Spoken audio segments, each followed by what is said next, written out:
Assalamualaikum warahmatullahi wabarakatuh dan salam sejahtera. Sekali lagi kita bersiaran bersama Seribung TV, saluran untuk semua. Saya Nur Amanda binti Muhammad Izwani, wartawan Seribung TV anda.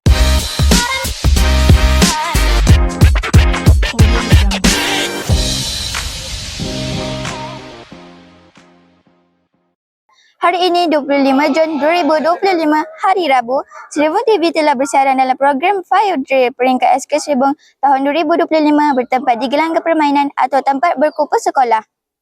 Program ini melibatkan semua warga SK Seribung. Program ini merupakan salah satu aktiviti tahunan dalam takwil sekolah yang dianjurkan oleh unit HAM di bawah jawatan kuasa 3K Keselamatan SK Seribung.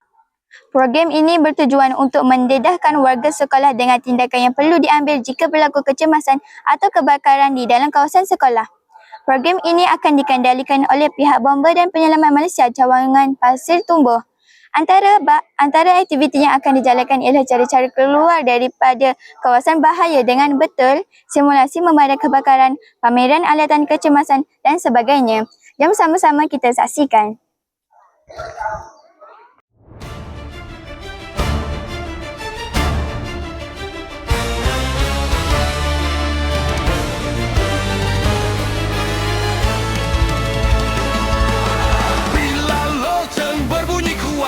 Jangan panik, jangan lambat.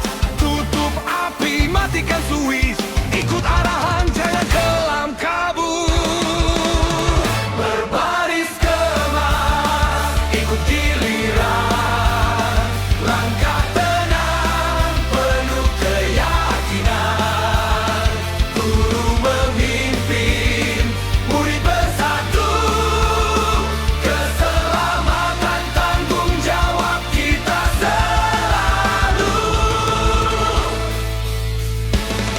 Fire drill, cepat, cermat dan berdisiplin. Fire drill, selamat diri, selamatkan semua.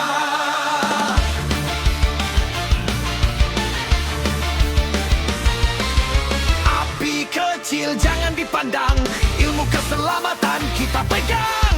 SK Seribung bersatu hati, bersedia hadapi sebarang situasi.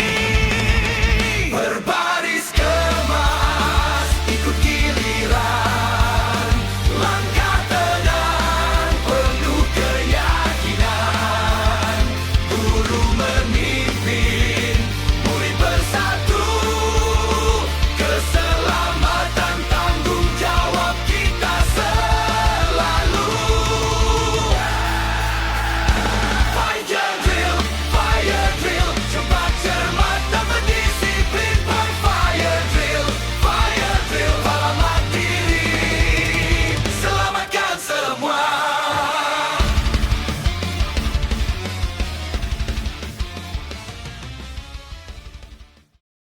Bersama saya sekarang saudari iaitu Afiah binti Ahmad. Terima kasih kepada saudari kerana sudi meluangkan masa untuk bersama dan ditemu ramah oleh Seribung TV. Apakah pandangan saudari tentang program Fire Drill peringkat SK Seribung kali ini? Saya berasa sangat gembira dan teruja kerana dapat menyertai dan mempelajari cara-cara keselamatan diri dengan betul daripada pihak Bomba. Kerjasama dan sokongan semua pihak dalam menjayakan program ini amat baik sekali. Terima kasih pihak penganjur dengan kerjasama pihak Bomba dalam melaksanakan program ini.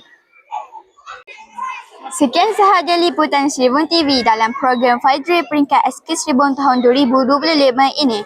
Semoga bermanfaat kepada kita semua. Semoga bertemu lagi di lain liputan. Saya Nur Amanda binti Muhammad Izwani bersama kru-kru penerbitan Seribung TV melaporkan. Sekian, terima kasih.